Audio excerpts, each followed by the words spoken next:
Live. All right, our meeting is called to order. Let's go ahead and stand, do the Pledge of Allegiance. I pledge allegiance to the flag of the United States of America and to the republic for which it stands, one nation, under God, indivisible, with liberty and justice for all. Tara, can you do roll call? Councilmember Campbell. Here. Councilmember Garbett. Here. Councilmember Mays. Here. Councilmember Barnhart. Here. Councilmember Bakke. Here. And we do have one member present. I have not heard from her. Not for sure if anybody else here has. She's on her way. Okay, so she's running late. Do we still need to excuse her? Or we just document that she's running late in the meeting minutes? Okay, and if she does not show up, then we will need to discuss if we're gonna pass a motion. Okay, all right, we do have public comment. Mr. Gilliam, good evening, how are you? Make sure when you step up to the podium, just state your name. Make sure it's on too. Hit it and let's make, it's not. Yep, you got it now, it's on. I'll stand for this. I had an incident, in the office. It happened twice, and I done apologize to Tara about it. I get very passionate whenever it comes to my kids. My blood pressure goes up whenever it does. Ears ring, I might get loud. So, I expect anybody else in the world, whenever they mess up, to come forward, apologize, and accept the responsibility. I'm sorry for being loud. A couple of times I was in there, and I'm glad you did bring that to my attention. Has it been resolved yet? No, but that's different. I'm here to apologize. I'm not worried about that as of right now. So I'm here to let everybody know, the council members, you again, and give my deepest apologies for being loud and I guess a little rude whenever I was talking. So that's all I really have to say. Just, it's a sincere apology, or else I wouldn't be here, you know what I'm saying? Absolutely, and you did not have to do that, but we certainly appreciate that. I expect, that's something I expect out of my personnel whenever they was blaming me. And I did like the phone call because that shows you that you do care about your personnel in the village here. So I thank you on that behalf. Well, thank you. All right, no other people present. We will move along to general business. So as this is a special meeting, guys, please keep in mind the only things that we can discuss basically are itemized in your agenda at the moment. But what we had set out to resolve tonight was to really have some open discussion around our priorities. And since we've dissolved the committees that previously existed, we needed to kind of really figure out what these work sessions are going to look like. So that is truly the goal for tonight. So A through E is what we can discuss. A is a little broad on purpose. So there's many things that can fall into there. And then C through E, I know Bink, you had those items on the agenda. So I wanted to also include those. Those also could fall under item A a little bit too as well. So with that said, let's kind of skip around a little bit if you guys are okay with that tonight. So just to recap, again, as you guys are aware, no longer do we have committees or chairs of committees. We are going to do everything in the work session. As it stands, what we resolved is that we have 2 meetings a month, currently and previously, 2 regular session meetings. One of those sessions, the first council session, we will deem as a work session, and in theory, not pass any business, right? So not adding agenda items to be voted upon. However, that is just in theory. If there's something last minute, an appropriation or something that's going to hinder or slow down business getting done, obviously we have to take care of that in those meetings. So we can vote on things, but the idea is not to. So then that would mean the second meeting of the month is where we would truly vote on things. Why is that? Well, because the first meeting of the month should be where we're hashing out the bigger items that we need to vote on. So if there's something pressing or something that is coming up, for example, the special event ordinance, if we're, revamping that, I would think that we would be talking and discussing that in the work session and then getting that ready where we wanted it to go to the second meeting of the month so that we could vote on it. Meaning when we go to vote on it, it's going to be mild discussion because we've already discussed it in an open session. So does that make sense to everyone? Are there any questions? Did anybody take that differently? Did I miss? No, but I do have a question. Sure. Since we're doing away with the committees, just for example, in a work session, let's say we come in and the first thing we do is talk about budget. If we have something to bring up, so for example, the community development committee was to do with parks and events. Since we're doing away with committees, are we doing away with everything to do with them and all that discussion would just be into a regular work session then?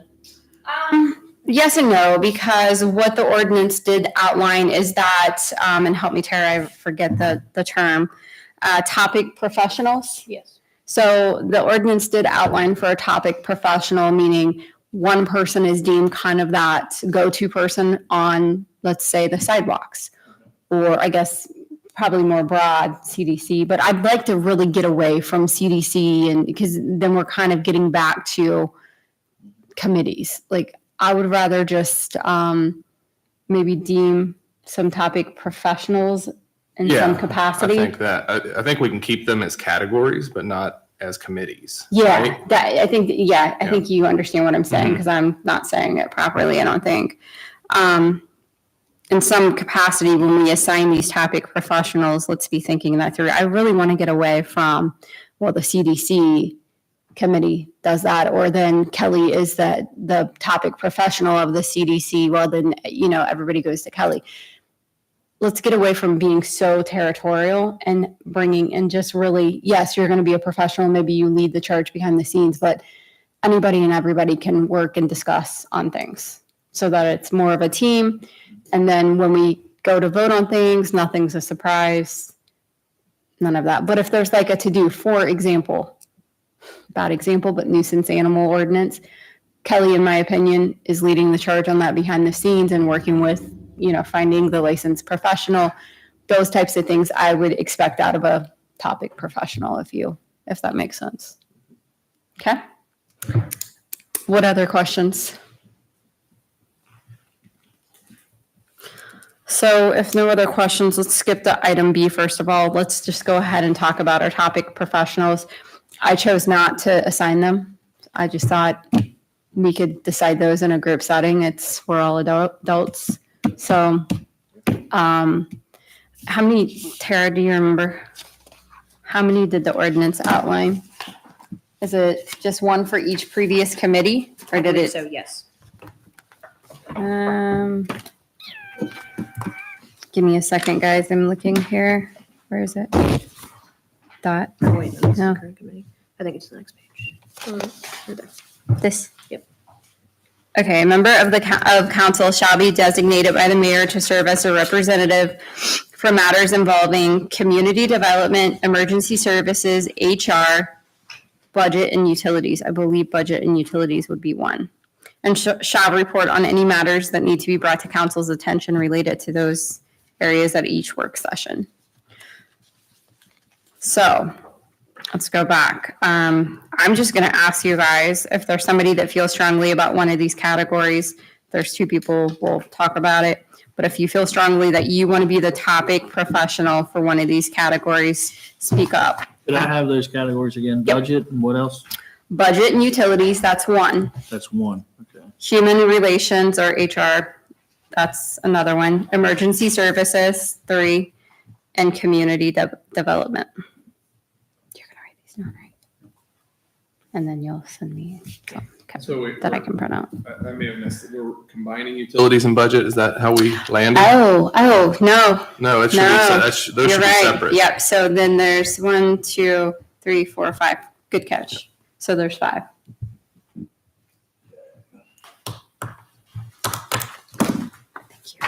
And I mean, we can resort back to the previous chairs if you want. Or again, this is your opportunity if you feel passionate about one of these areas and you want to chair that. Can I share a thought that Yeah, sure. you can reject or whatever? Kelly is our council president, right?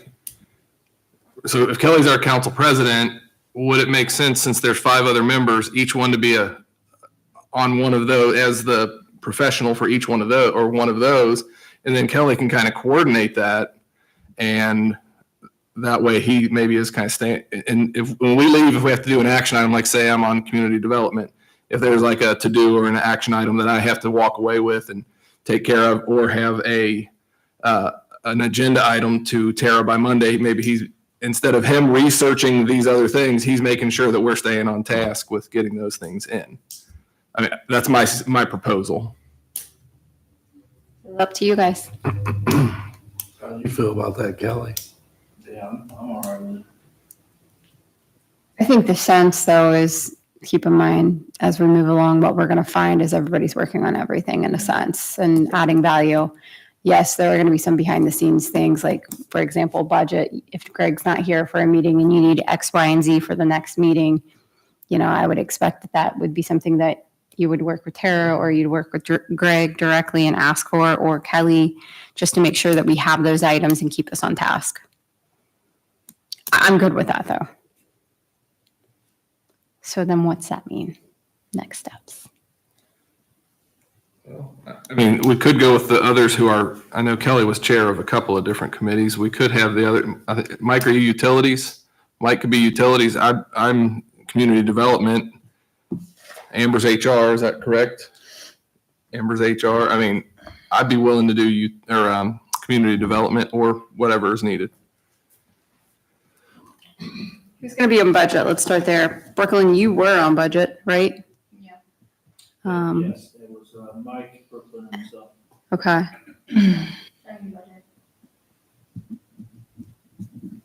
Okay. Did I hear Bink say that you're CDC? Unless somebody else wants it, I'm fine with something else. I'm on it already. I'm fine with that unless somebody wants it. Andy? Going once? Emergency services? That's fine. Kind of falls right up your alley anyway. Anybody voicing any strong concerns one way or the other? Okay, here's what we have. Amber is going to be our topic professional for HR. Brooklyn for Budget Committee. Mike, Utility. Andy, Emergency Services, and Bink, Community Development. Are we good with that? Good with it? Yeah. Okay. All right. So moving along, that was easy enough. Let's just continue on with item C, D, and E. So, Bink, in putting these on here, were these things that you needed to get passed or you wanted to discuss? What was your thought? Well, I wanted to make sure I got something to Tara, just to make sure that if we needed to discuss these things, the new committee, so we did decide in the ordinance that we would keep the historic signage committee, the historic signage committee, because that's separate from the CDC. Okay. And so we talked about having 5 members? So we need to reestablish that or add to the committee. Okay, so tell me on the committee, who do we have now? It's John Ludi and Selma Pitzer. And they're more than willing to stay on, I correct? believe so, yes. And Selma, Selma Pitzer. That's her last name, right? I thought it. you still need 3 people on there. We did say that we were going to have a council member Yeah, I think that's smart. on there. I'd be willing to do it unless somebody else wants that as well. Okay. Now we just need 2.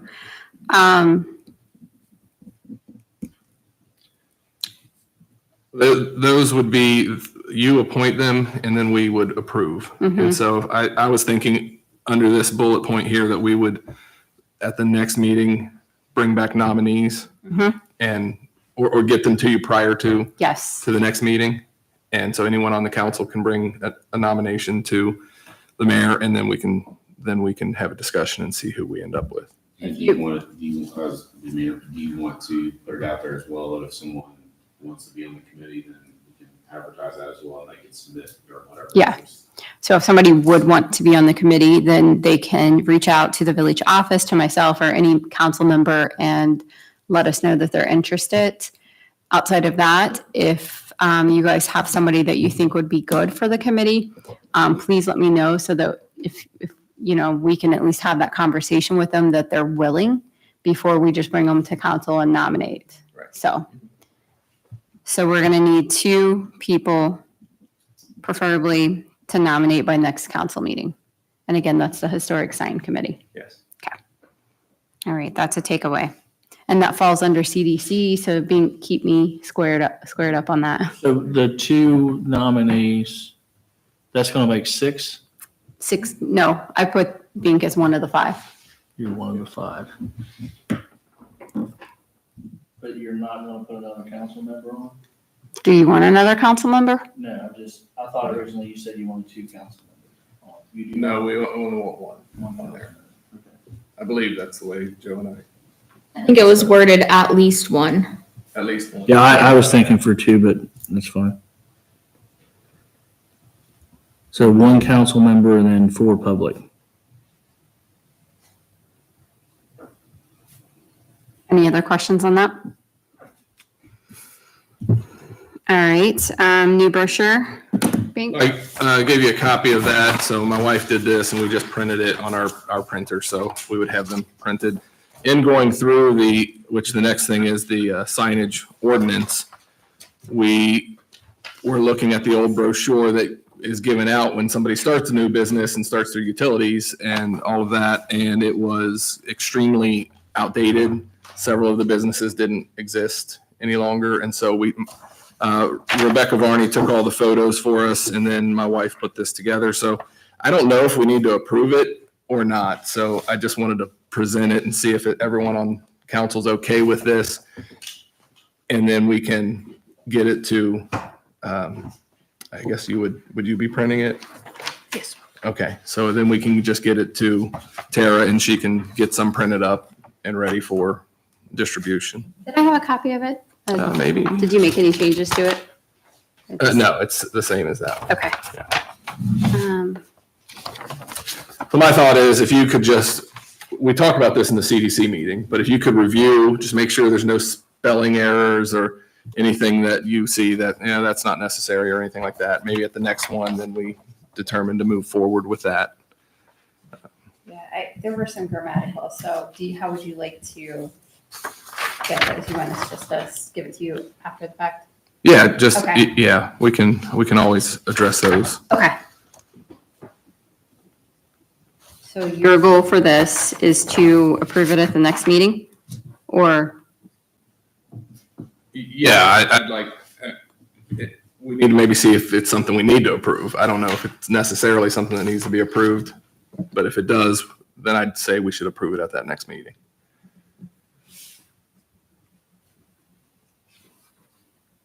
Feedback?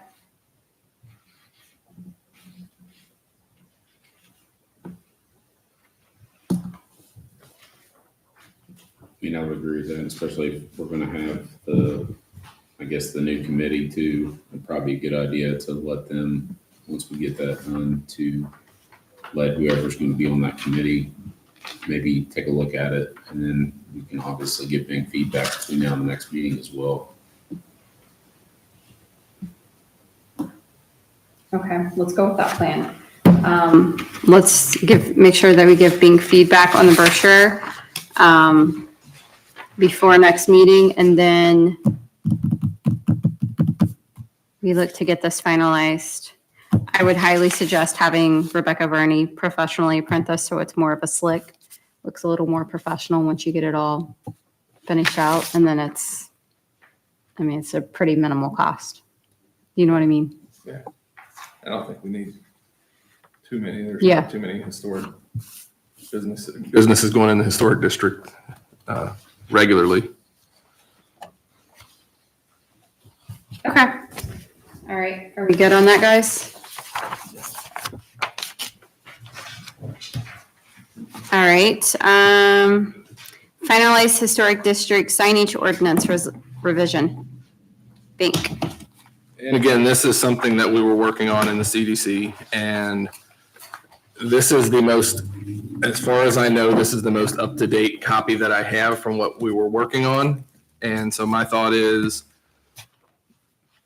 maybe not this next meeting, but after that historic signage committee is established, they can review it too. If we can review it between now and that next historic signage meeting, then we can approve it at the following council meeting, is my thought. Because we've been working on this one for quite a while. And which one is that? Is that in front of us? Yeah, it's the one with the yellow highlights. I don't know if I gave you a copy. Sorry. It's all right. Thank you. And so what I would recommend is taking this and looking at it in comparison to the old ordinance, which is, what is that, number 1172? So look at that, this compared to that, and then just see if you think that this is clear enough. If we think it's clear enough, I'll take it to that historic signage committee when we have that first meeting, and then bring it to the next council meeting after that to vote on.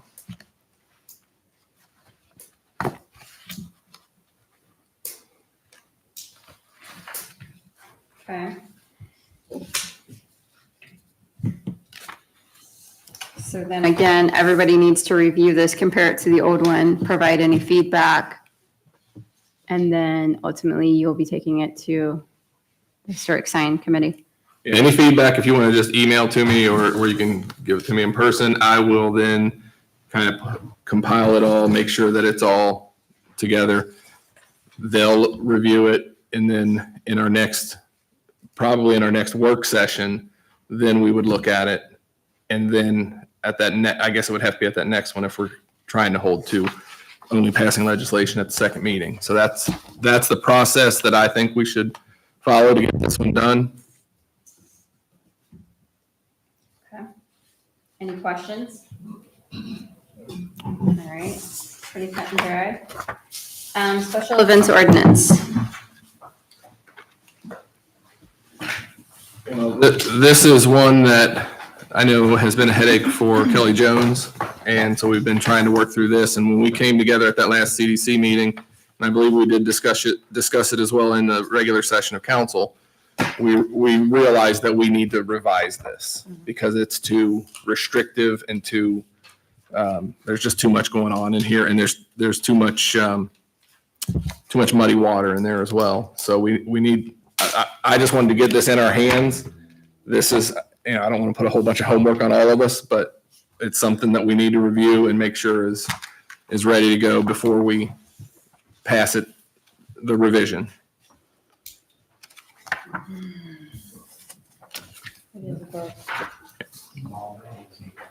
This is, I forgot to copy on the double side on that one. The one thing on that, now that the committee has been dissolved, we'll have to determine after it goes through my hands, then what's the next step? I believe in the ordinance that the council will then approve. Yeah. It's going, well, It it says the committee right now. But that's what the ordinance that Joe passed for the last meeting. Okay, Yeah. so it that would take deflects care of it. Yeah, it covers all that. Okay. So it would just go to us. And I would probably say that comes in the work session and bring them to the work session if possible, so that we can talk about them then.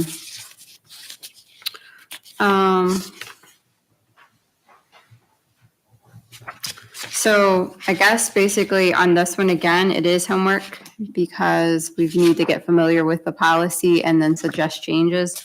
I don't know if we're all that familiar with it yet. And Kelly, I would think it would be important that you suggest changes too, or areas of concern.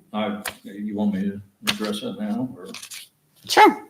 I have been making notes as I've gone through it, and what is this thing, 8 pages long, but with the community, development committee who's been abolished, we've covered that. It says in the current application, there's fees. That's never been established what those fees are. And also under the fees, there's a paragraph in there, talks about a nonprofit turning in paperwork. I'm assuming the idea behind that, and I don't want to go out here too far, but I would assume that they were going to waive any fees for a nonprofit, but that doesn't specify that in anywhere in the language. And then I think we need to clarify the insurance amount. It says it has to have it, but it doesn't give a minimum amount. I think that ought to be. And I don't want to get too technical as to policemen coming out of me, but Andy can Is that relate. Is a million, I mean, well, and I guess Amber, you're sitting here, I mean, you just had an event, was it, when you got your insurance, do they have somewhat of a standard They have a standard, yeah. $1 million. Yeah, it's about $1 Standard. million, yeah. I think I got more than that at one point. I think they just kind of sell you whatever Some are they different. think is, whatever they think will cover it. Yeah. You know what I mean? The specific, each individual person that works in there. So, yeah, I'm not sure. I guess you would have to look over and see what you think, what the worst damage could be and, That's how we probably talk to Joe. Joe. yeah. And then that other issue came up, fireworks. This came up when they were going to do some testing here in the center of town. We were asking questions about liability, insurance, permits. I think we need to make sure that that's spelled out in there, that has to be accompanied with the application from the company that's putting it on. With that said, it's my understanding that Carol Mars is moving her fireworks and everything down on the fairground, so that's not Does it- going to affect us this year. Does it, I haven't got to look at this, but does it stipulate the, as far as cleanup? Yes. Because I know a lot of times when we've had the fireworks in the past, I see caps out there and it's never, and I'm not trying to, No. Cleanup is for all events, specifically for the fireworks, no. But it says that each organizer will be required to pick up, clean up after their event, so. It's on us to hold them accountable. Does that mean just put it in the village trash can, or does that mean literally take it away? That would be up to council. That doesn't clarify. I think it'd be hard not to fill up the cans. All the people who coming to the event are throwing things in the Right, trash, right. so So there's you're not not any gonna way to get get away away from that.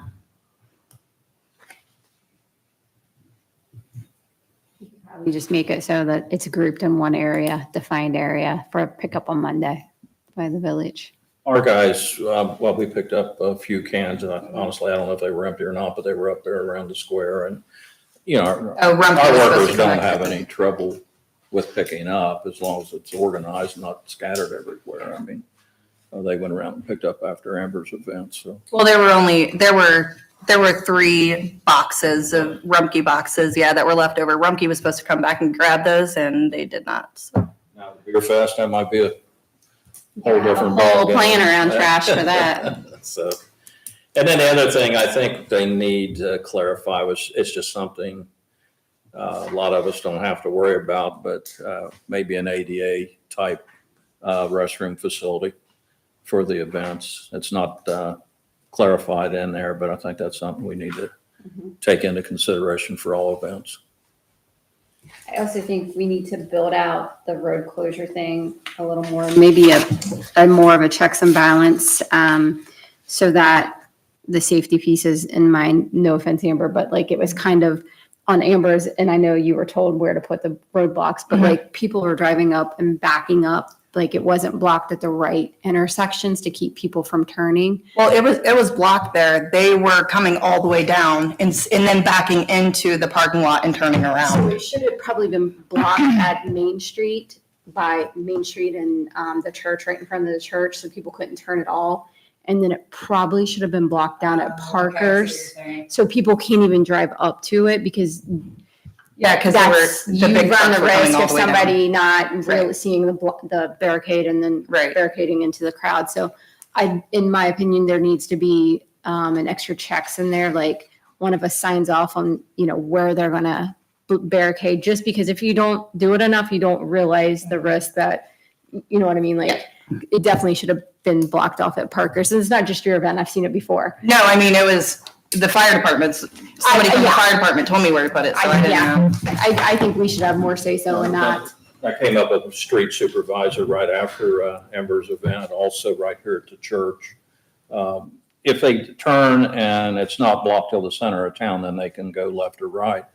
But on other events, we block this intersection out here. So talking to the street supervisor, they're going to try to keep a better eye on how best to avoid those problems.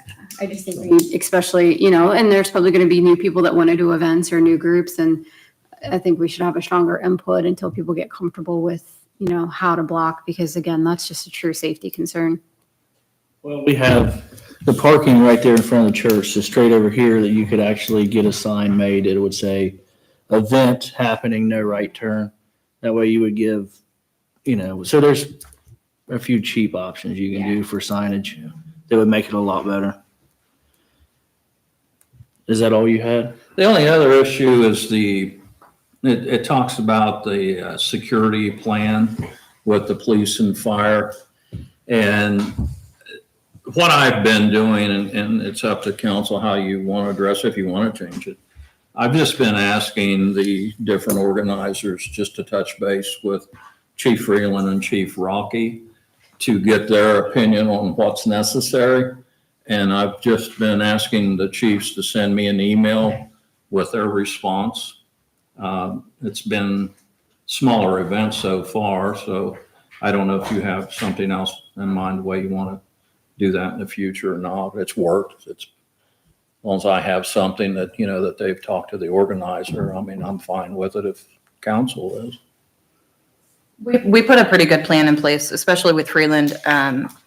He sent a couple officers through, you know, a couple times during the night, and then, but we didn't really need, I mean, it was a cold night, so we didn't have a huge crowd, so there wasn't any need for them, but they came through a couple times, and we spoke, we kept in contact and all of that. So they did a really great job. Fire we have 24/7. Yep. They're only a few minutes away. Yep, right up the street. Happens, so Yep. it's, you know, now the beer fest, that's going to be, I hate to keep picking on the beer fest, but You're gonna need more. it's going to be a little bit there, and be a larger crowd. You're going to have alcohol and the potential for accidents. And so that's all I have.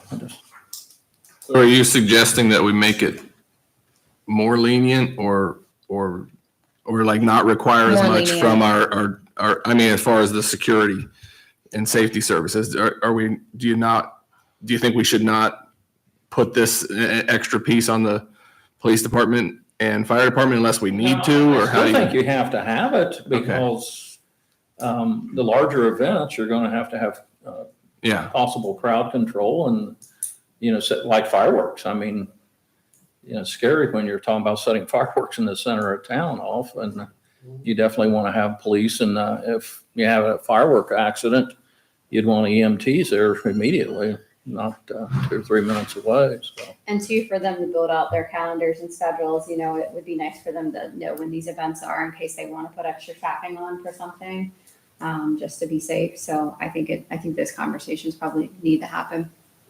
so what do you think we need to change, and do we need to change something in this for that?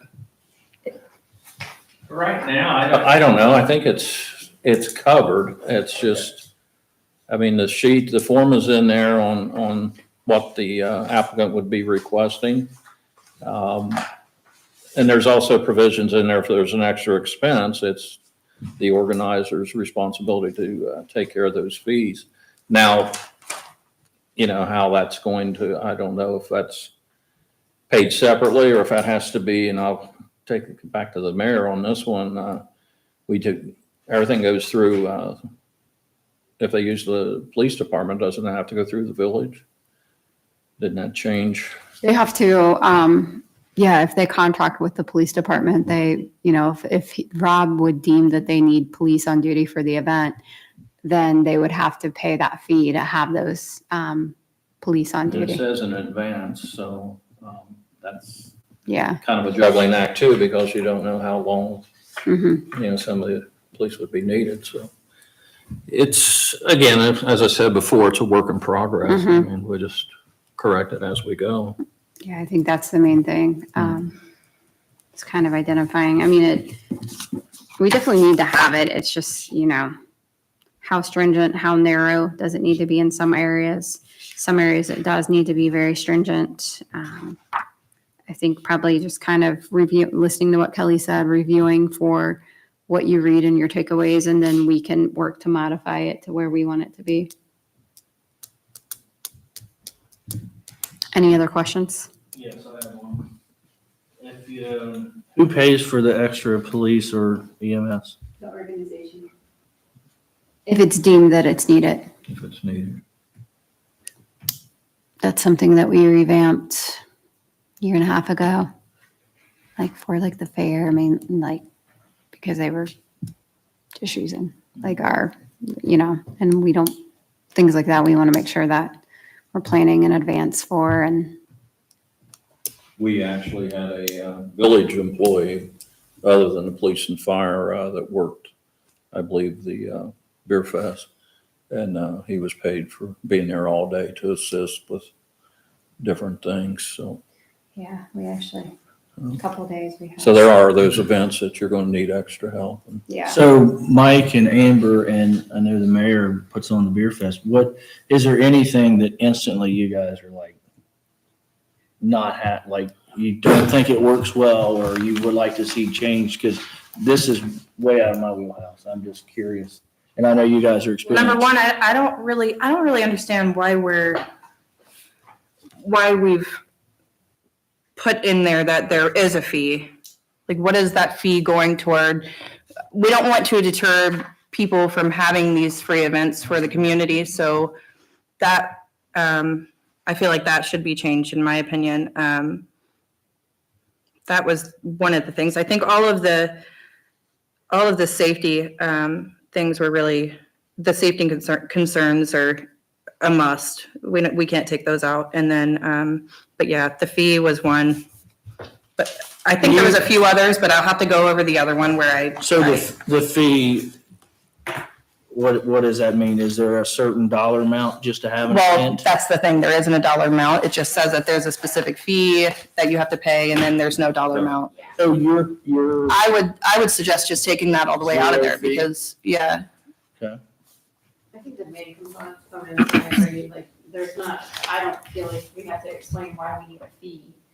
Just. Well, no, it's just very wishy-washy and in regard to, it doesn't make a lot of sense for this policy because there's, it doesn't, maybe not as to where it goes, but I was just wondering, I just don't think it's necessary. I don't think we want to deter people from having these events and for the community, so. Mike, did you have anything from your?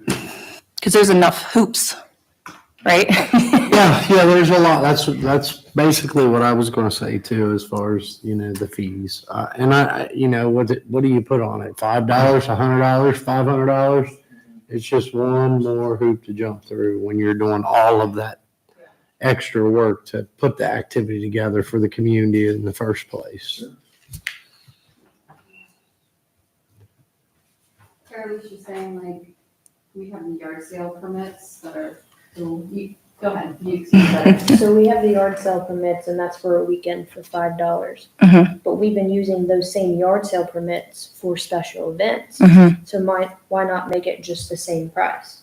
You're still using the same permit. If you have an event that you start Friday and you go into Saturday and it ends Saturday, that's 2 days, just the same as a yard sale. I just don't see no point in a fee for it, period. Or maybe. I just feel like it's just another step, you know what I mean? And we kind of need to, there's so much in here, we kind of need to, narrow it down a little bit because Well, I there's can just see so what you're much. saying on a yard sale instance. If Mr. Gillen's having a yard sale, he's benefiting. Right. So if the village is having an event, the businesses and everybody's benefiting. So I could see, I If the agree. village is having it. No, I mean, it's in the village, sorry. Yes, So, yes. Certain businesses, and it brings in a crowd for. Yeah. I think unless it's something that the person that's having the event, to your point, is getting is profiting from, they're hosting this event to make money on, then you should probably look at charging them a fee with that in mind. I'd say probably 99% of the events up here are community-based and they don't. But also, Okay. how do we determine that? You know what I mean? Because everybody has, Well, somebody could have a truck and, they Sure. create an event based around their truck, I feel like that fee is just not making sense, but that's up to everybody. I mean, if you think that, if anybody else has, any ideas as to how it could help. well, I know the one thing we had said too on CDC was before they had that, we would maybe have them come before, which now would be a work session to Yeah. where they would come before Yeah. this body now to say, this is my event, this is what's going on. Somebody that we haven't done business with before, like Concert on a Square, for example, they've been here for years. We tried to cut that out. Same thing if, like Mike's hosting an event that he's hosted for 10 years. I mean, he's going to do I think we talked about just doing a one-page addendum to an application so you're not jumping through all the hoops you're talking about or something like that. And because I don't think, like you said, I mean, and I do agree with you, Amber, that's a good point. You got to define profit if you're just doing something. But at the same time, I'd say most events that we probably have here are going to be a nonprofit based type event. So I don't think we'll run into this problem a lot. And maybe we look at similar to like a yard sale permit or something, or what, I mean, it needs to be minimal because Kelly made a good point. The entire village is going to benefit in some way, shape or form around here. So we do need to make it as least cost restrictive as we can. If they're not a 501c3. I would just say that there probably does need to be more verbiage in here about the money piece of it. Because what if you do get somebody that wants to come in and do, say I want to clean out my house and come up on the square and sell all my stuff. How do you tell me no? Like, it's for my benefit. What in here, says that I can't do that. So I guess I would say think that through as well. I mean, anybody could, as it stands. I mean, I guess we could just say no, but what bounds do we have the ability to say no on? There's a provision in, I don't know where it's at, but it says the village or the committee has a right to refuse. So, back to the permit for the yard, so that's been $5, probably 20 plus years. It's never changed. So we're not getting rich off of these No, permit it's just- fees. It's, Yeah. it's the reason behind, just to give you an idea, the permit for yard sales, because they're only allowed to have one ever so often, and that's the way we basically track it. And that's the purpose of it. It's not like somebody's gonna have an event every weekend or something. The only upside I see to a fee, and don't yell at me yet, is if I come to Kelly and say, oh, I'm planning this event and I don't have any skin in the game. And then someone else comes and says, I want to have an event. Oh, well, that date's taken. And then last second I back out. That's the only positive that I can see for us to at least think about. But I agree. I don't think anybody should be charged. I mean, it's going to be regular enough that if somebody does that, the next time they come, we just don't approve them. So I'm just saying that's something to think about a little bit. So You're saying that $25 fee is gonna keep them, is that what you're getting at there? not necessarily. I mean, $25 isn't going to do it for most, but I don't know. At least they have something Correct. in there. But I mean, most people would just eat it, I guess, at that point.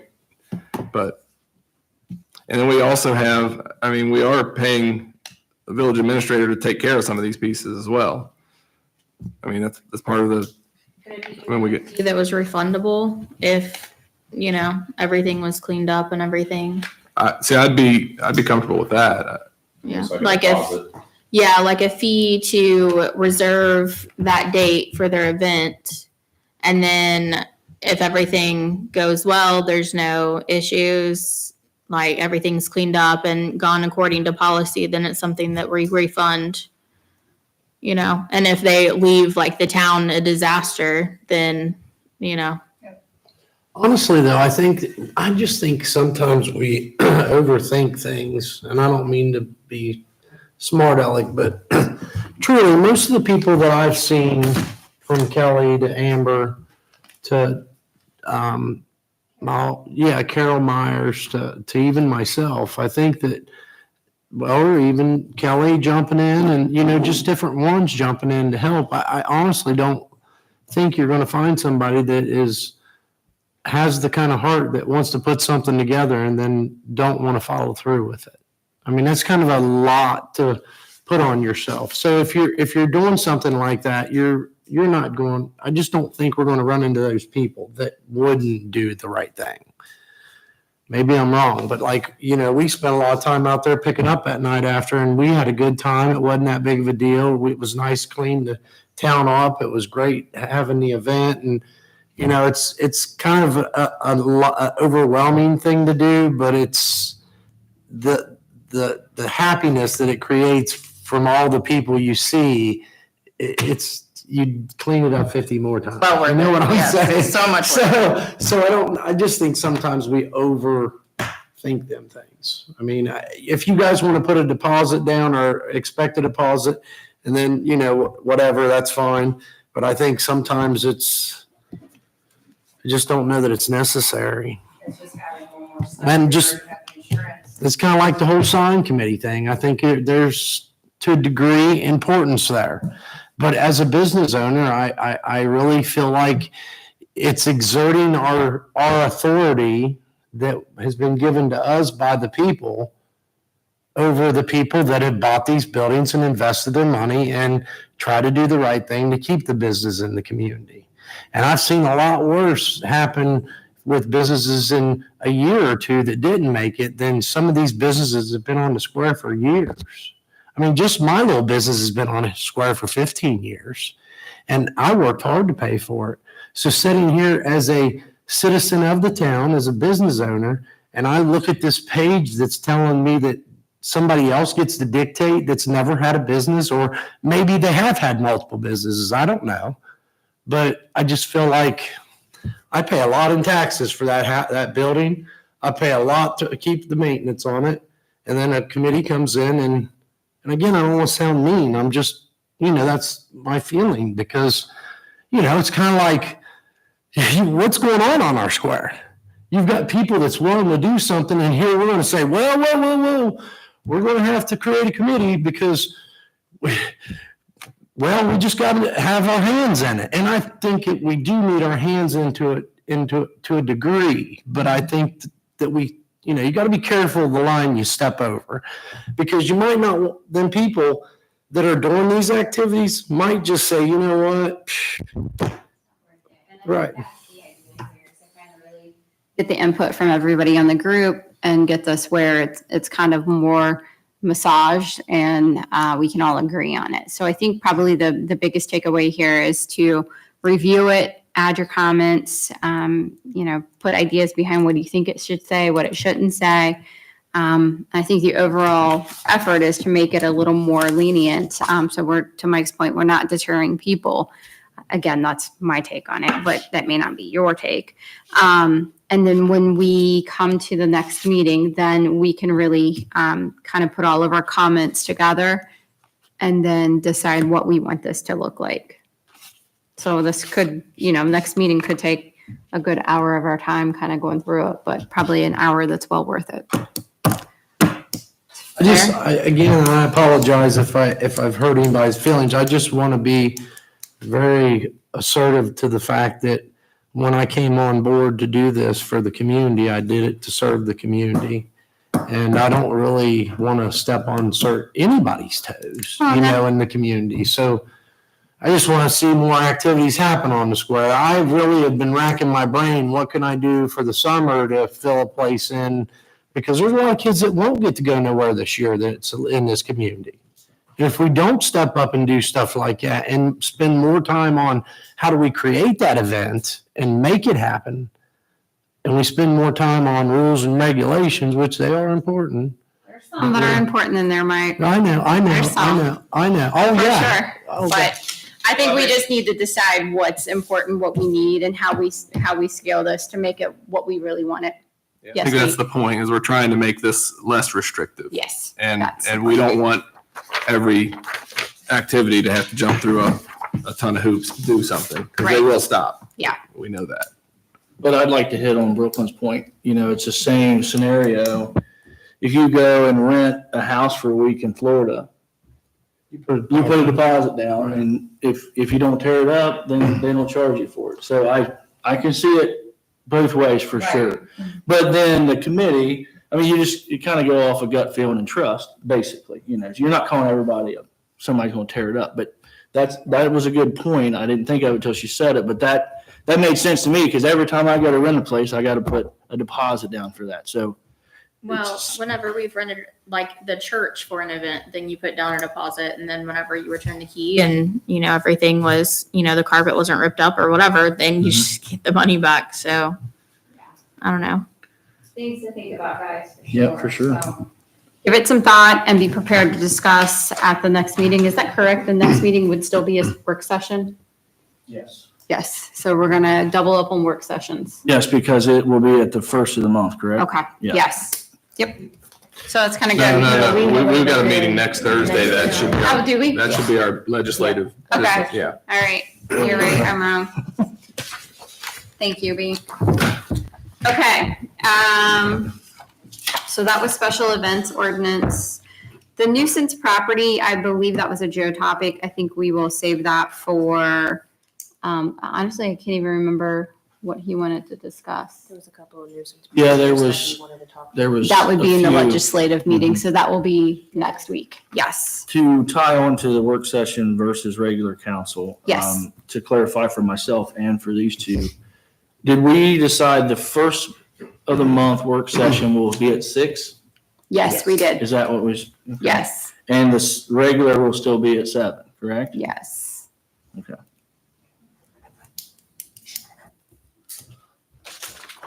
Okay, so we'll skip over item E. And we'll go back to A, and that's really discussing our priorities for 2024. What I see in this category is all of us really thinking through what we were working on in our committees and getting those kind of out in the open and making a list of some of those things, plus adding new items, anything that we want as a team here to make a priority in 2024 or even beyond, as long as we can just get it on paper. And then we can start kind of working toward those, building a strategy to kind of get behind some of those things. So some of those things we've already discussed, like historic signage, the brochure, and I mean, that is a part of council too as well. The special events ordinance, that's another thing that we need to get out there. What are some other things that we have been working on in our committees that we need to focus on or get behind either immediately or within the year? I'd like to talk a little bit more about allocating more funds towards sidewalks. And I'd like to get with Kelly on that. I don't know if you got time sometime, but I'd like to You get can with bring it you. right into, we can do a work session, or I can meet with you for sure. Yeah, on what you've got put together. The sidewalk repair. Yes. You have anything else? No. Okay. I want to talk about the basketball. I need to get with you about that. The basketball court, I have a lot of information about it, and it's something that we can kind of hit the ground running with. So I have a quote and a plan and all kind of stuff. So Okay.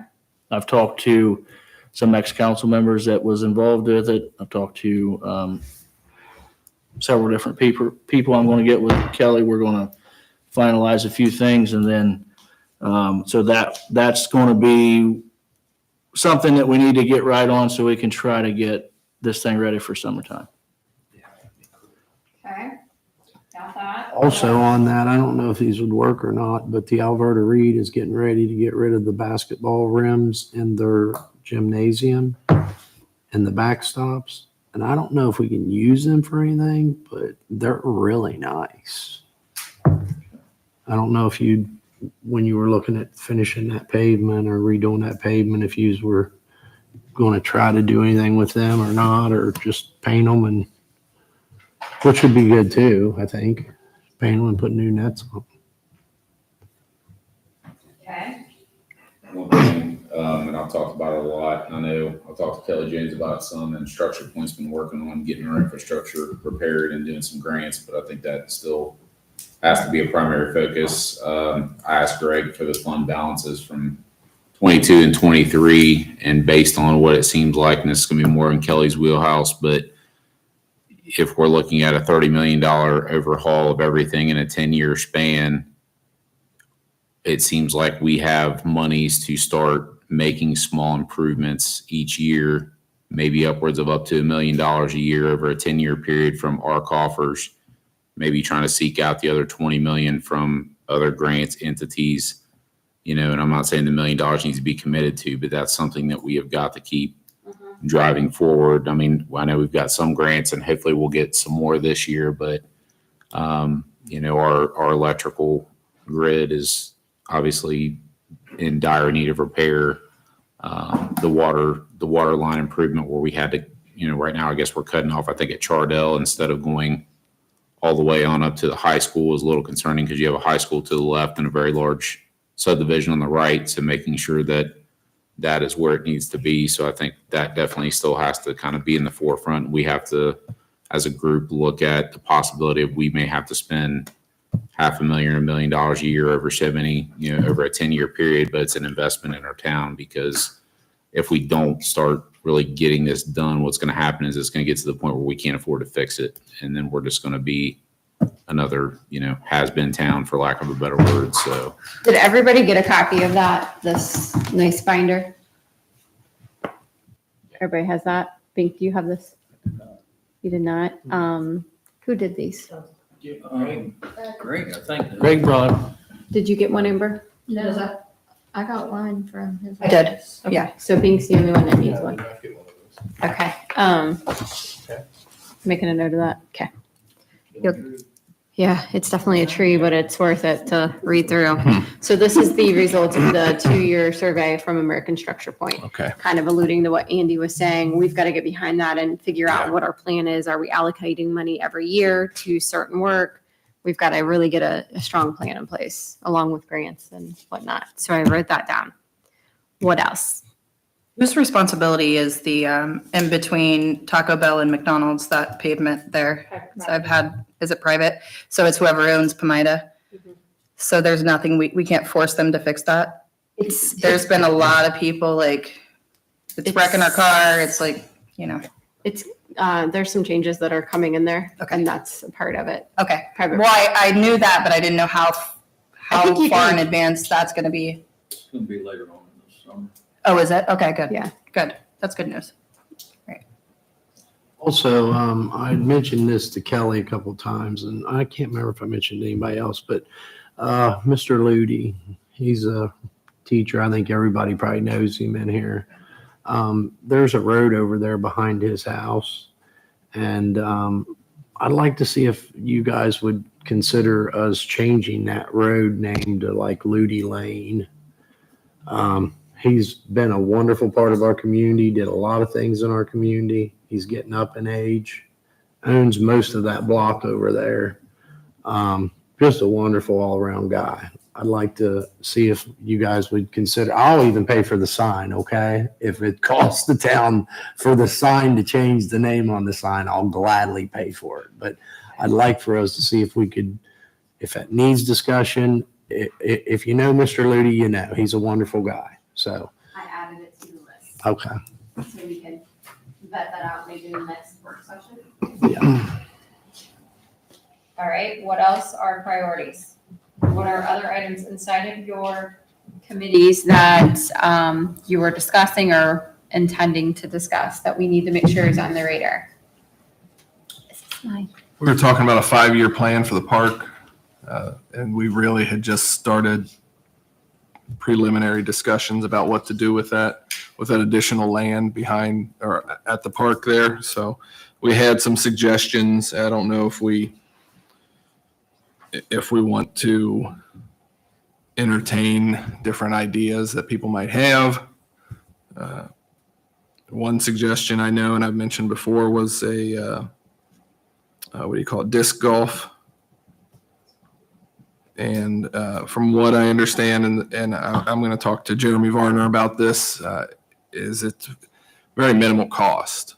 And then you can have some, it can be something that I don't know if it's something we can charge for or if we can sell the items there or what, but something that is an idea, you could do a pretty decent course on that. So other ideas would be welcome. All right, so 5-year plan for the park, building out the park essentially. I've had a lot of people complain about the sporting events not having places to park. I'm not for sure. Did the village own all that where the old mulch used to be stored?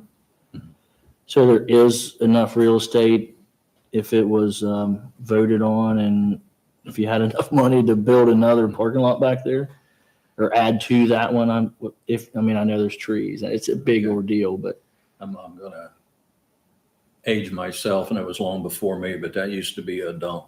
And I'd be afraid to open that can of worms too far. Yeah.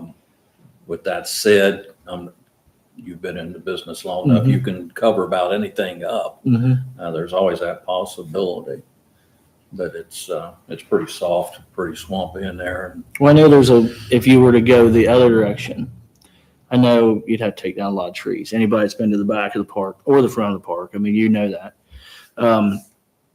But there's a lot of trees that will be a problem. A lot of big trees that are dying and everything else. So that could be an option to go towards the park fields and redo that. And that's a lot more solid. So Yeah.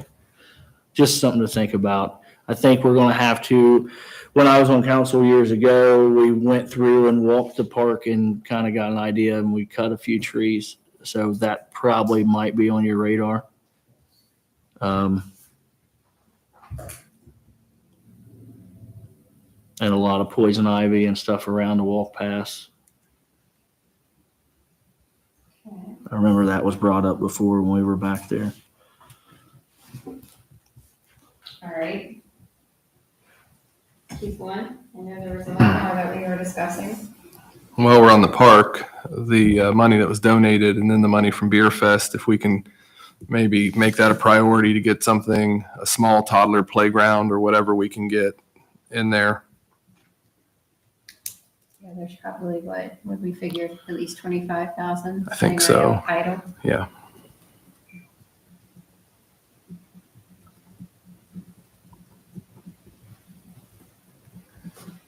Okay. What else? Maybe talk about the emergency services, raises, I think raises in general. base pay.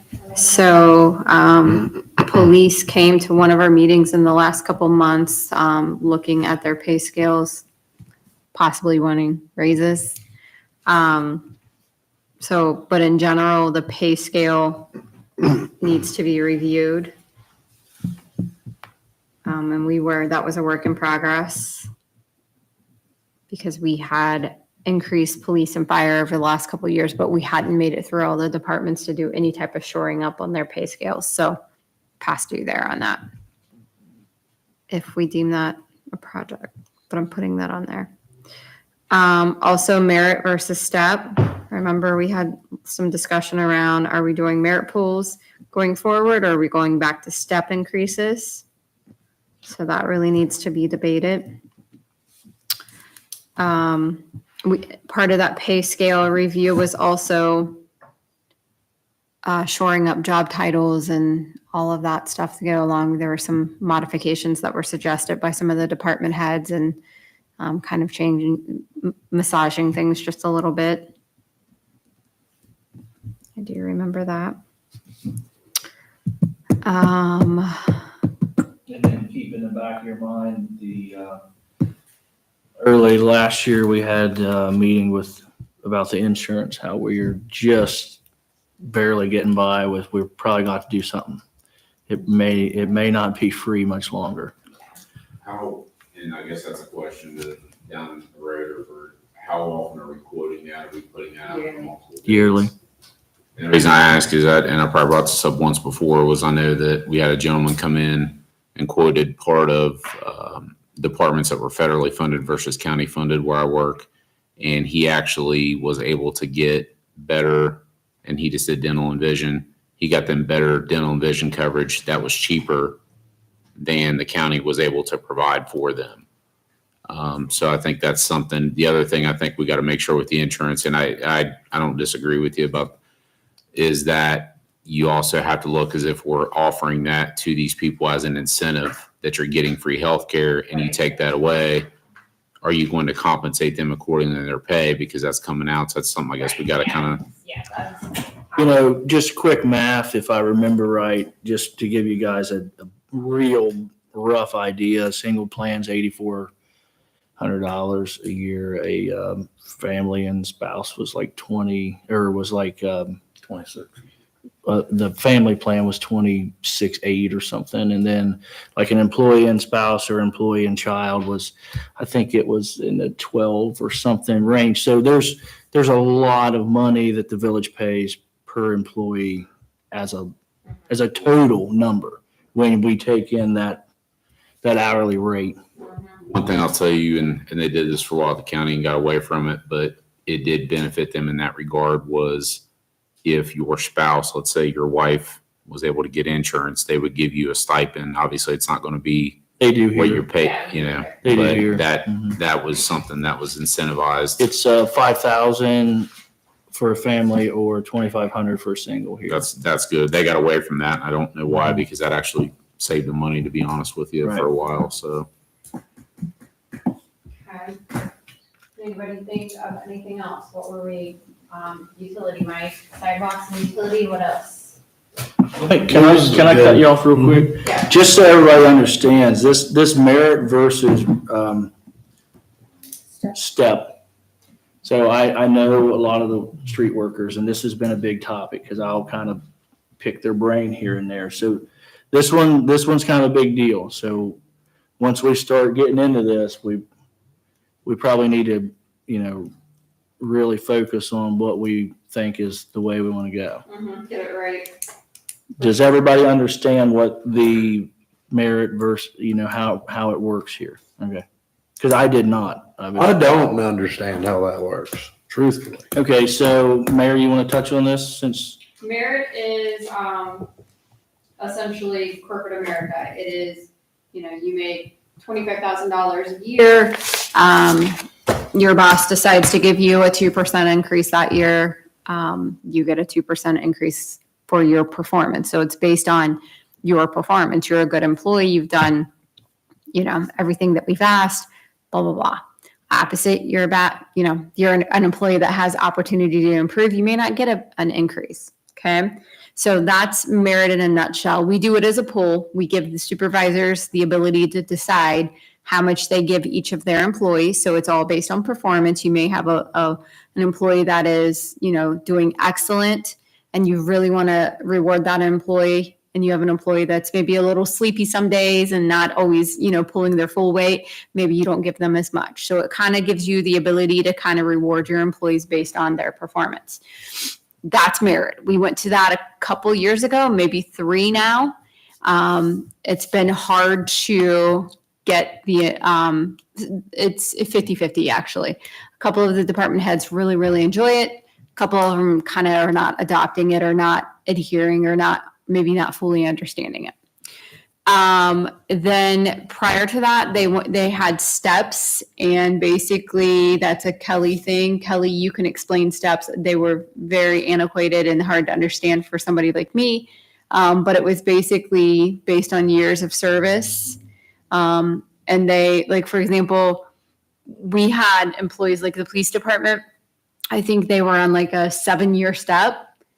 And then once they hit that top, they were done. They maxed out. And all they ever got was a cost of living increase, which I thought was absolutely insane, because you could go 20 years with just getting a cost of living increase and never be rewarded for your work. But I have no opinion in the game at this point. I just want what works best for the employees. So if we want to go back to merit or go back to step, then we have to define the steps. We have to make it so that it's always something that we're evaluating and looking at, because I truly feel like I think what happened with like those steps previously, they weren't getting evaluated. Nobody was keeping up with them and like changing them, extending them, whatever the case may be. Well, I'd like to comment a little bit deeper, just so you fully understand. Let's just use a scenario that the street department has 4 workers under their supervisor. Those 4 workers, if they make $20 an hour, they combine that, so that's $80, and then you times that by your raise. So if it's a 3%, you take $80 times 3%. That supervisor then can divvy out that amount of money to who he sees fit. So that can really separate. If you're, if somebody's really a go-getter or somebody's not so much, and you give a guy that, to tie on to the mayor's point, let's say, and Kelly will agree, like 10 years ago, if you were an operator and you were on this crew, let's just use a fake number, you made $15 an hour.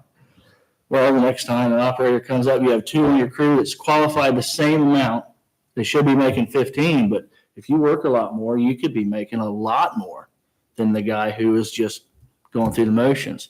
So it creates some, some drama sometimes, it competition, so, but I just wanted to make that, because that part I didn't understand. I still understood the percent, but once that was broke down and explained to me, it made it a lot more. I think that sounds a lot better, really, because then it puts it into your supervisor's hands who deserves the raise, and they can give, Or they could decide to do it completely evenly. Like Right. the Yes, supervisor absolutely, could, yeah. like if they had $2.40 to give between 4 people, they could split it evenly between the 4 people and give it to everybody, or, If I was working under somebody, I would want the merit raise system. I kind of agree with that. But, I think where we went south on implementing this is, when our previous administrator wasn't in office as much, the game plan was, like, the second year that we did it was to provide education to the department heads to get them to get themselves wrapped around it and understand it more, because what we did see in that second year, and even our previous administrator did it as well, is they divided the money evenly, but without cause, right? All 4 employees weren't performing the same, but for ease of having to make that decision and have those conversations, maybe it's just easier to divide it and give each person the same amount versus let's really think this through and have those tough conversations if we need to. So that really was the goal in doing that. It didn't play out very well. And so I've just gotten to the point, whatever you guys want to do. If you want to go back to steps, we'll define steps. I do think that going back to steps is going to be a huge undertaking to define those out and work in the if you get your class, whatever, blah, blah, blah, blah, you get, in my opinion, I think if we could just get the team acclimated to merit, it's going to benefit everybody in the long run and they'll see the value in it. But I am down for whatever you guys want to do. Kelly, from who you talk to, is there like a consensus, or is there? It's dead 50-50. Okay. They either love it or hate it. Yeah, Okay. and I can tell you who loves it and who hates it. Yeah. And I do think it just So comes down to just education. to like give another scenario, if there's 4 workers on that crew that makes $20 an hour, you have if to they did do their 40. job and their supervisor thinks you're all great, that's 60 cents at 3%. That's where I come from. That's a big raise. Right. So when you kind of get a worker kind of complaining a little bit, you're like, no, maybe you don't realize how good you have it. So that's what we need to really, when we open this can, we're going to have to really figure this out, because it is it's a huge thing to talk about and to be actually control over, because it's a big deal.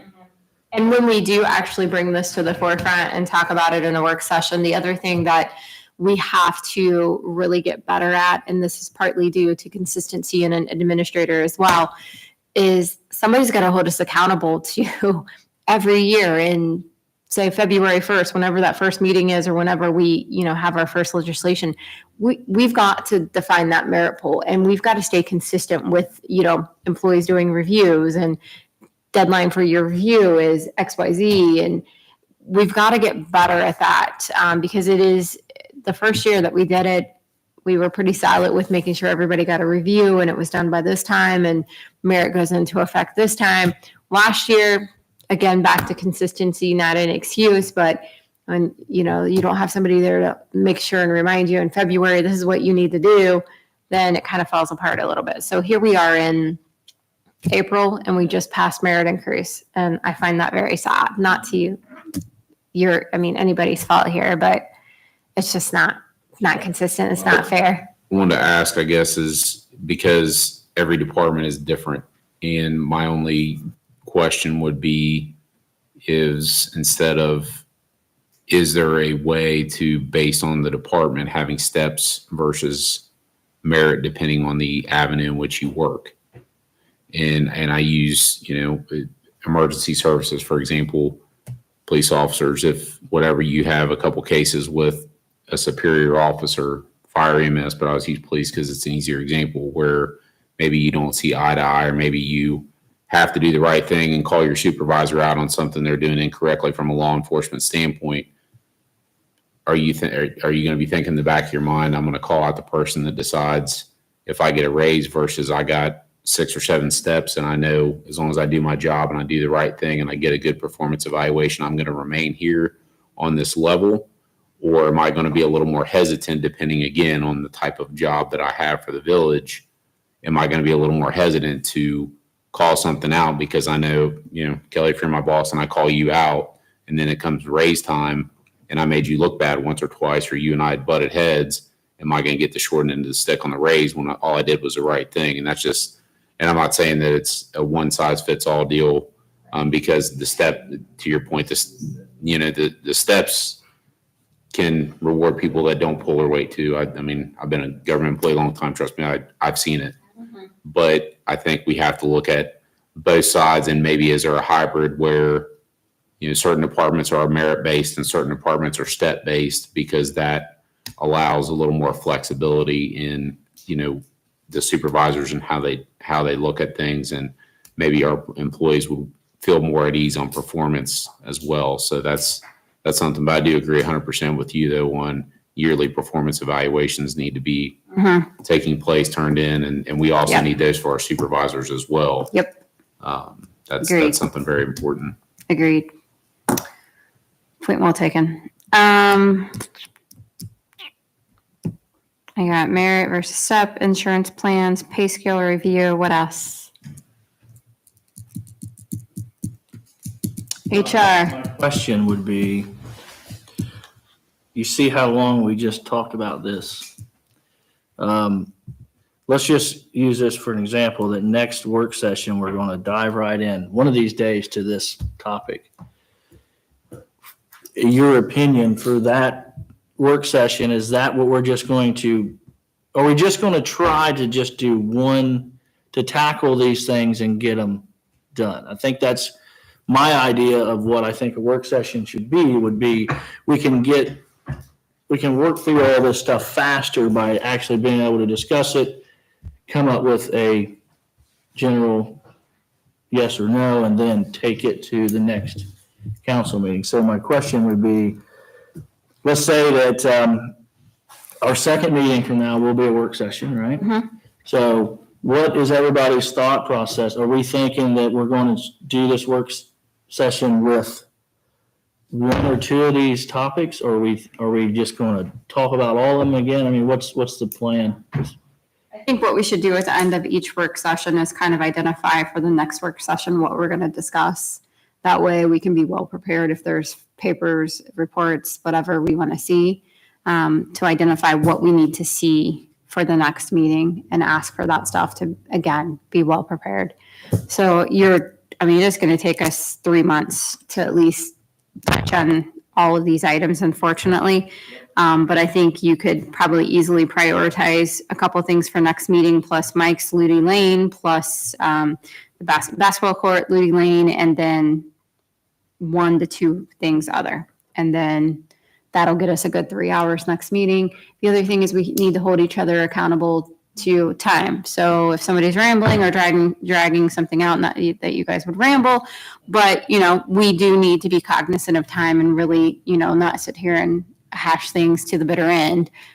Talk about it, get our points out on there, and kind of really pull it back together, figure out where we want to go and move along. Otherwise, we won't get anything accomplished. Can we do like a general rundown over everything at the end of these and kind of get a consensus? Not necessarily voting, but, you know, on, like B was saying earlier, you know, kind of know where we're at, you know?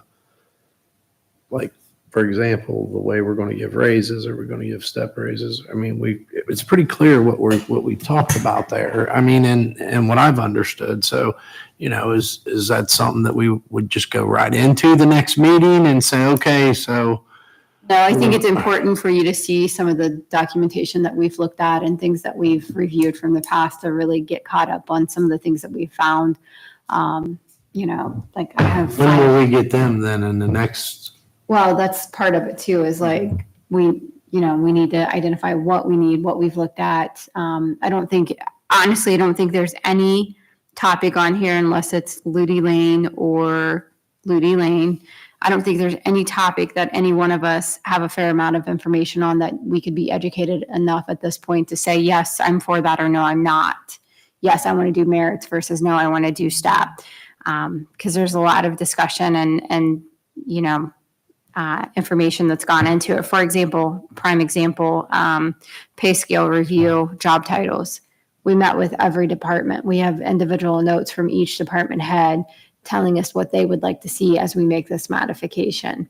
Yeah, we want to review the pay scale and we want to change titles, but let's talk through what some of the feedback was to us specifically from each of those departments, and we have that. So I don't think we're anywhere close to being able to say, I'm on this side of the fence or I'm on that side of the fence. I agree. I've just been digging into it myself for weeks, and there's just the time you get, like, let's say I go to Kelly and be like, hey, can you help me? Well, he's got so much stuff going on too that you just have to wait before you can get certain information. So I've been messing around with this for quite a while now. So that's what I'm saying is this particular instance here, it will take a long time. There is a lot to go over. So like nope, go ahead. Talking specifically the step raises, right? Is that I'm what? talking, if you take everything in consideration that each employee that works for this village gets, then it's more than just how much they make per hour, right? So to find everything full circle of what all the village offers, it comes everything down to, you know, vacation time to sick time to how much do they get paid for sick time? How much sick time do they get? How much insurance? There's so much that goes in that it's not as easy to just, I'm for this or I'm against it. So it's a lot to take in. And I'm not finished yet either. There's a lot. And to your point, Mike, like, so for example, I'm quickly looking down this list. I know next meeting, I think we should run down the basketball court because I think that's pretty cut and dry. And then Ludi Lane, I think that's pretty cut and dry. That's going to be 20 minutes of our time roughly. And then we're going to pick two of these topics, whichever one you feel like you want to jump right into or most pressing, probably pay scale review. And then what we'll probably do is really hold ourselves accountable to, like, you know, an hour and 15 minutes or whatever. You know, if we do the first two subjects in 20 minutes, we've got the remainder divided by 2 and really make sure that we're staying on task and holding ourselves accountable to get through those 2 topics. That's the way I see it. Then the next meeting we'll start in, maybe kind of review where we were on the previous, any follow-ups, and then kind of jump into another 2 or 3 topics if we can. Otherwise, I mean, we're going to be next year still trying to figure these things out. So that's kind of my take on it. Now, is that, the step raise and the other raise, merit raises, is it like, you figure obviously a percentage raise? Now, I'm like, I don't understand that part, I guess. How do you come to the fact that, is it like you was mentioning, you got your insurance, you got to figure, you've got your hourly wages, you've got to figure, you've got different whatever. Anyways, how does all of that does that change the percentage of increase? Like, I know you mentioned step raise and merit raise. One way, the supervisor gets their income and they get a percentage of a raise, and say they got 20% or whatever, you got 4 guys, you don't want to give all of them 5% or whatever, then does that change if you do it a step raise or I can just answer how my job is, and it's something that it's broken down to where you have, for example, years of service raise. So if you and I start the same day, and as soon as we start, after we work a year, we get 2 weeks vacation, and you make, let's just $16.50 an hour. Okay, so if we don't get a raise next year, we don't get a raise. And we work that $16.50 an hour. If we never get a raise through cost of living, whatever, then 8 years you get a step raise for basically seniority. And then 15 and 25. That's the cut and dry of it. Every step raise, you get an extra week vacation. So that's kind of the breakdown of what the step raises would be. I think they can be different though. I mean, to Kelly's point, because everybody do them a little different. You have like a pay class of, I'll use like 5 through 10. The scale on the pay class 10 is higher than the scale on the pay class 5. So for example, if you do a good job and let's say you're a 5 and I want to promote you to a 7 and there's 7 raises in that scale, you're going to make more money. If you and the guy at the 5 work the same amount of time, you're going to make more money than that. The other thing you got to think of too, to your point, Mike, is this is more looking at just pay, because the fringe benefits is your retirement, your vacation, all that other stuff. The total cost of an employee is not, $40,000 a year. It's you have to total all that in when you're looking at it as a Company whole. truck, and I mean, Right. yeah, there's a lot. But you got to look at all that. But I think for our purposes, we can only look at the pay scale itself, and then perhaps the healthcare of doing that. But the scale itself, the one thing with the steps, they can always be. It's kind of like the mayor said. You can always look at adjusting those scales accordingly, or for guys that maybe they've been there 15 years and they've been stepped out for 10 of them. Once they've hit the max, sometimes they'll add an additional pay class in there that if you're, they'll add that in there to give those people that, because what ends up happening on the steps on the flip side of the coin is when they tweak it enough, guys that maybe have been there 18 years and a guy that's maybe been there 5 years, eventually the scale leans back the other way where the guy that's been there 5 years is not too far away pay wise from the guy that's been there 18 years. So that's why you got to keep an eye on that. Like the mayor said, you almost have to look at that on a yearly basis and make sure that you're keeping it the way it needs to be. And then when you have departments or employees that are, coming, like we mentioned, wanting an adjustment in pay, more money paid, they, compared to other areas, Mount Orab, wherever, Blanchester, where the insurance and the fringe benefits come into play is right there. Because, do we compare ourselves to a Mount Orab where, in Mount Orab, you pay 45% of your insurance premium versus 0% in Georgetown. So, that's where we have to, when we were talking about insurance and all the extra benefits that we do, we have to factor that into what we pay the employees, because it is a real expense. So, and part of that, probably what we'll figure out is education to the employees, around, what's better. What would you like to see? Higher pay, more and less on what we provide on insurance, or the opposite? So that's where the insurance and all the extra benefits come into as well. I think it kind of hurts business long term then, because people get into that comfort mode of, Absolutely. I only make this much an hour. Well, what about all this that you're not seeing? Well, here's my take from it. Like, I think we could talk about this all night, so we need to move on. Yeah. But it comes to a fact, from what I've seen and who I hear complain or who I hear talk about it, you of which that are self-employed, or, if you work for a firm to where you're your own boss, it's up to you. You guys are used to that. The merit makes perfect sense to you. But people that has went from right out of high school and went into that structured pay scale, they hate a merit, because what that does is, for example, if you have 4 people doing the same job, they don't make all the same money, but yet they're asked to do the same exact job. And it just creates tension. And then the answer is, well, make him do it. He makes more than I do. So it's just, this, we could talk about, that's what I mean. This here, Yeah. let's move on, because this is, Yeah. yeah, Okay, He'd say you're fired where I am. But exactly. You can't do it, yes. can anybody think of anything else that we absolutely have been talking about or absolutely need to talk about moving forward? Not that we can't modify this list. I'm just trying to make a living document that we can work with. Do we need to add anything in about the Port Authority? Do we? I mean, I know they're doing some stuff and they've got some things going on. I mentioned that I'd be willing to be the liaison to the Port Authority if you wanted me to, or do we need to have a liaison to the Port Authority still? I'm still in there, so. Okay. If you really, I kind of like it right now, but I mean, Yeah. I'm willing, Okay. I can compromise if you really. Well, the meetings are open anyway. I can always Yeah. come to them, so it's not. I kind of really like it because it gives Okay. me that extra layer with Jason Hammond directly. Okay. So I'm really working on that relationship. So Mhm. from my standpoint, I like it. I'm not Okay. trying to dominate and take it. So if somebody really wants it, Mayor and Kelly Jones, I have something that I wrote down from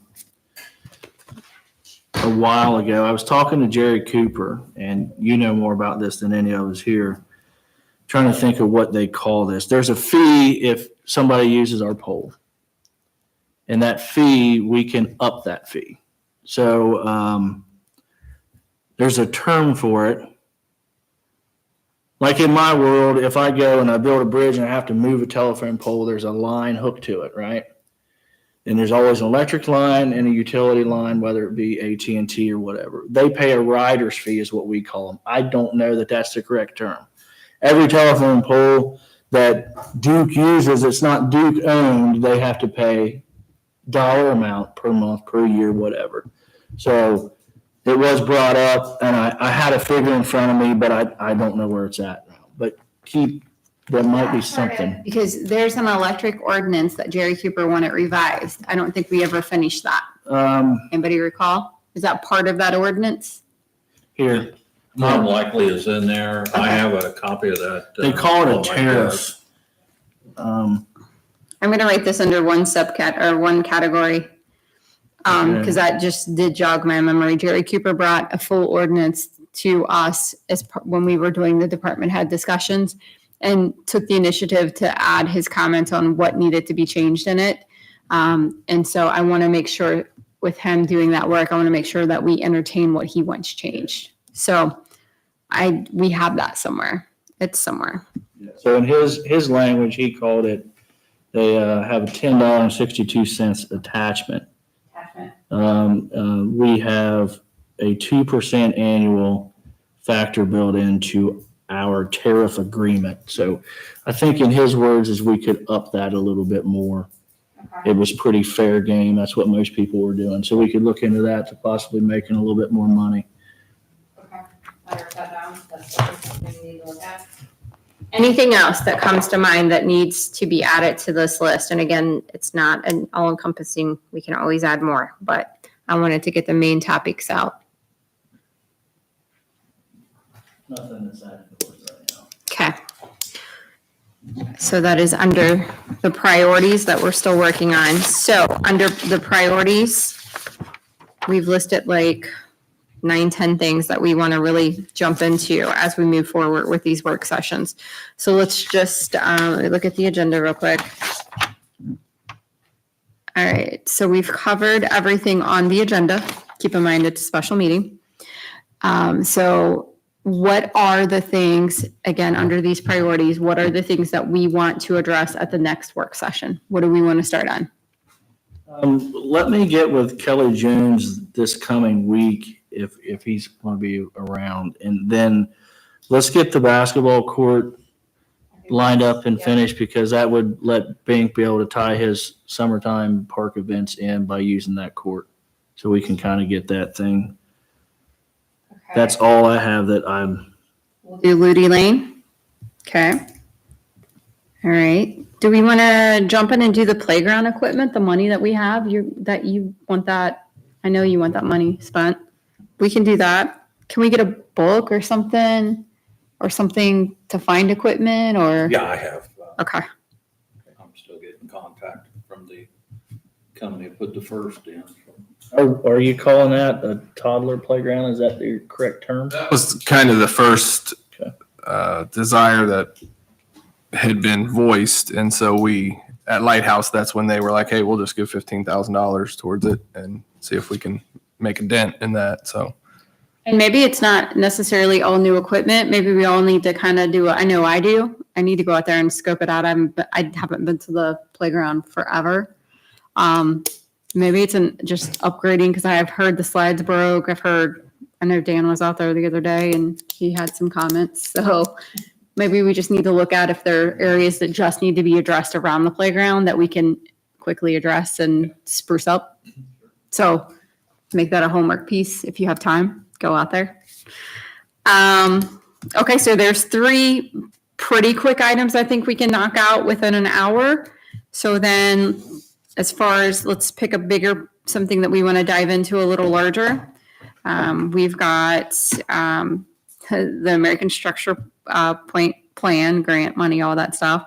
We've got the 5-year plan for the park, pay scales, job titles, merit versus step, insurance, electric ordinance. What do you guys want to start with? You want my opinion? I think it needs to be pay scales, job titles. I agree.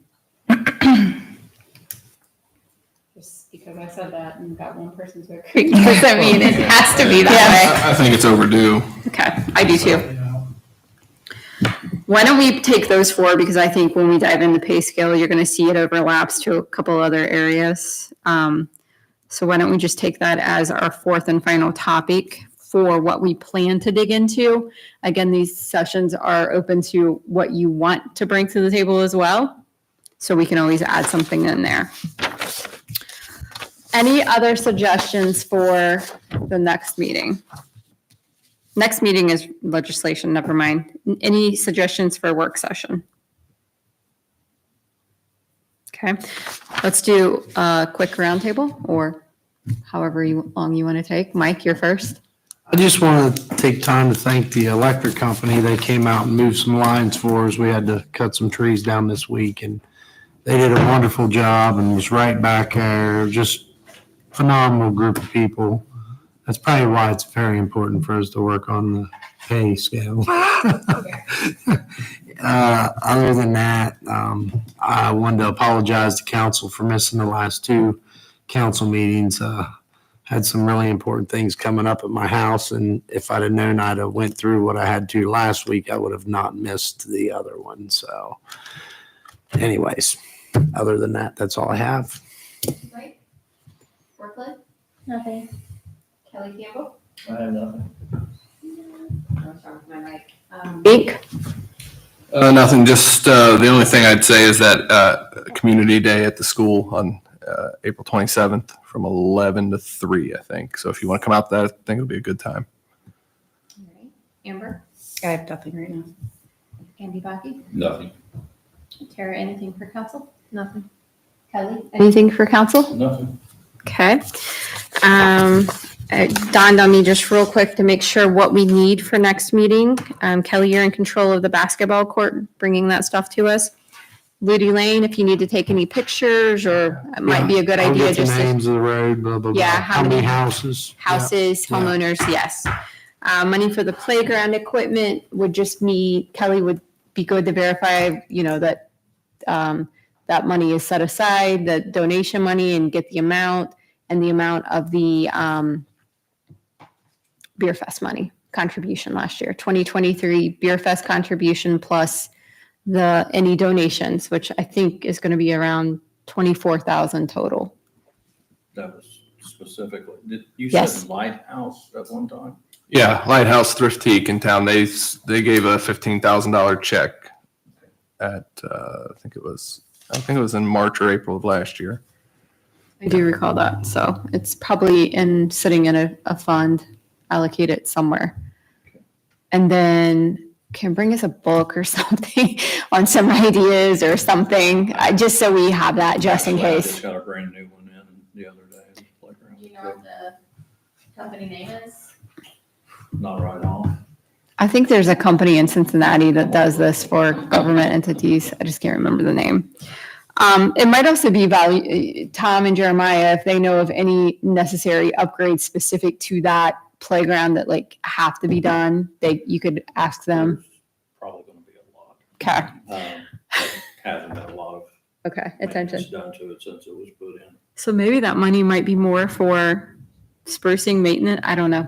We can talk about it. Yeah, I'll see if I can come up this week and I'll take a trip up to the park and see what it looks like and get some pictures, and then I'll come up and talk to you on sometime. Yeah. Beach out there. Okay, yeah. Awesome. And then pay scale review and job titles, that's going to be our big topic. I will take charge on that. I have plenty of stuff. I'll get more of what I need, updated numbers. And if there's something that you guys definitely want to see that you don't know that I'll bring, shoot me a text and I'll find it. All right. I think, so next meeting, regular meeting, legislative meeting, April 25th, 2024. That's next week at 7 o'clock. The work session, again, just to make a note of it, work sessions, first meeting of the month. Those will now start at 6 p.m. All right. And also just for you guys, Georgetown was on the news today. So they were out perusing the area and took a particular interest in our nuisance animal policy. So Channel 9 News, you might want to take a look at that. I know Kelly's famous. He was on the news, right, Kelly? He enjoyed it. All right. Outside of that, I will entertain a motion to adjourn. So moved. Kelly has made the motion. Is there a second? All right. Tara, roll call. Councilmember Campbell, Yes. Councilmember Fletcher, Yes. Councilmember Garbett, Yes. Councilmember Mays, Yes. Councilmember Barnhart, Yes. and Councilmember Yes. Motion passes. Meeting is adjourned, guys. We're still live.